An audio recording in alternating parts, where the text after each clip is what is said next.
দারুণ স্বাদের কোপ্তা কাহিনি কিভাবে বানাচ্ছি দেখুন। এর জন্য পনিরটা নিয়েছি, আমি ভালো করে মেখে নেব। আপনারা এইভাবে বানাবেন, বেশ ভালো লাগবে।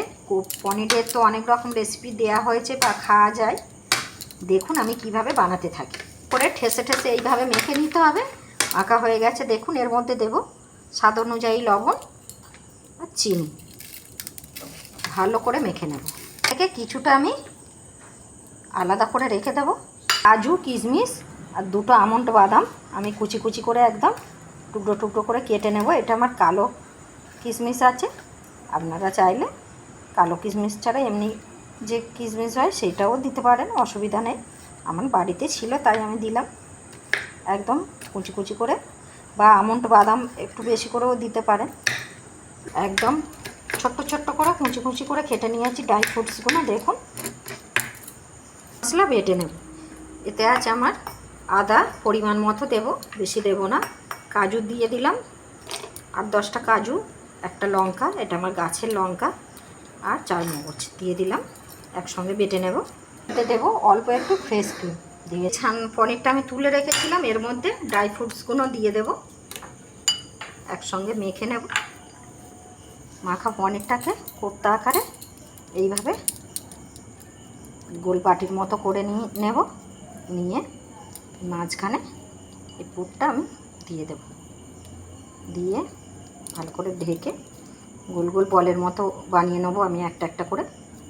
এইভাবে আপনারা যে যেমন সাইজে খাবেন ছোট বড় করে নেবেন, কোনো অসুবিধা নেই। এই হয়ে গেল একটা।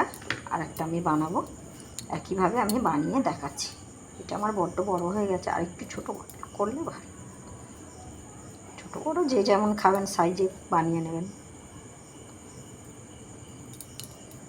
এইভাবে একইভাবে আমি বানিয়ে নেব বাকিগুলো। আমার করা হয়ে গেছে, দেখুন কতটা সুন্দর হয়েছে। এবার আমি ঘি দেব। আমি ঘি দিয়ে দিলাম গোটা গরম মশলা, এলাচ, দারচিনি, লবঙ্গ। আপনারা ঘি না থাকলে সাদা তেলও ব্যবহার করতে পারেন, অসুবিধা নেই। এবার বাটা যেটা আমি বেটে রেখেছিলাম দিয়ে দিলাম। দেবো হলুদ গুঁড়ো, দেবো অল্প লঙ্কা গুঁড়ো, জিরে গুঁড়ো অল্প অল্প দেব, ধনিয়া গুঁড়ো। প্রত্যেকটা মশলা অল্প অল্প করে দেবো স্বাদ অনুযায়ী নুন। এটা ভালো করে আমি কষিয়ে নেব। এর মধ্যে মিক্সি ধোয়া জলটা আমি এর মধ্যে দিয়ে দেবো। হয়ে গেছে। এবার এইটা আমি ঢেলে রাখবো। এটা একটা সামান্য চিনির দাম। মশলাটা আমার কষানো হয়ে গেছে, মশলার কষানোটা আমি তুলে রেখে দেবো। এর মধ্যে আমি তেল দিয়ে দিলাম। কোপ্তাগুলো ভেজে নিতে হবে, আপনারা চাইলে আগেও ভেজে নিতে পারেন, অসুবিধা নেই। ঠিক আছে, এবার কোপ্তাগুলো আমি একে একে ছেড়ে দেবো।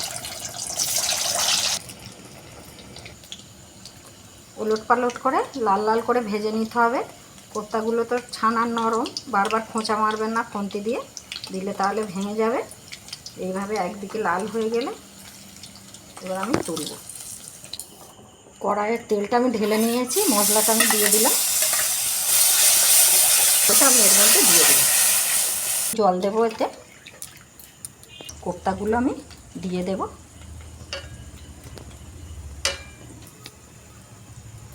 দেব দুটো কাঁচা লঙ্কা। হয়ে এসছে, টকবক করে ফুটছে। এবার এর মধ্যে আমি আরেকটু দেবো ফ্রেশ ক্রিম দিয়ে দেব। এবার আমি নামিয়ে নেব। আপনারা এইভাবে বানাবেন, নামিয়ে নেব। হয়ে গেছে আমার আজকের রেসিপি কোপ্তা কাহিনি। আপনাদের যদি ভালো লেগে থাকে লাইক, কমেন্ট, শেয়ার করবেন।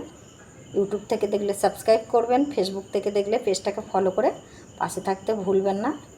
আপনারা একবার ট্রাই করে দেখবেন, আশা করি ভালো লাগবে। রাখলাম, ধন্যবাদ। দেখাচ্ছি দেখুন কতটা সুন্দর হয়েছে।